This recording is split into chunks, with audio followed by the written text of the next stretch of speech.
பெண்ணியவாதிகள் எதுக்கெல்லாம் போராட வேண்டியிருக்கு தெரியுமா? லண்டன்ல நிறுவப்பட்ட ரேஷனல் ட்ரெஸ் சொசைட்டி அமைப்பு பெண்கள் வசதியா நடமாடும்படி ஆடைகள் அணியறது அவங்களுடைய உரிமை அப்படின்னு கேட்டு போராடினவங்க.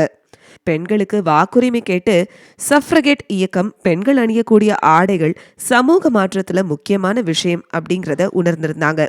அவங்க அறிமுகப்படுத்தின சஃப்ரகெட் சூட் 5-6 பாக்கெட் கொண்டதா இருந்தது. 19ஆம் நூற்றாண்டின் இறுதியிலையும் 20ஆம் நூற்றாண்டின் தொடக்கத்திலையும் பெண்கள் அணியக்கூடிய ஆடைகள்ல பாக்கெட் இருப்பதன் அவசியத்தை பல பெண்ணிய இயக்கங்கள் வலியுறுத்துச்சு.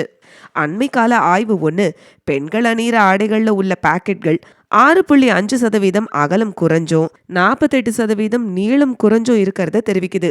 சும்மா நாச்சுக்கும் அழகுக்காக இருக்கக்கூடிய இந்த பாக்கெட்கள்ல ரூபாய் 20 ரூபாய் காசுகளை வைக்கலாம். அதையும் நம்ம விரல உள்ள விட்டு நுழைச்சு எடுக்கிறது கஷ்டம்.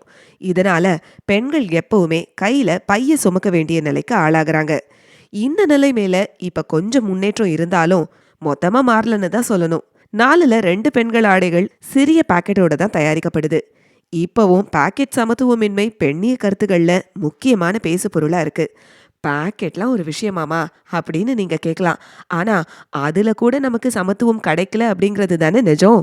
யோசிச்சு பாருங்க. இந்த மாதிரி இன்னும் சிந்தனையை தூண்டக்கூடிய கண்டென்ட்டை தெரிஞ்சுக்கணும்னா நம்ம சேனலை சப்ஸ்கிரைப் பண்ணிடுங்க.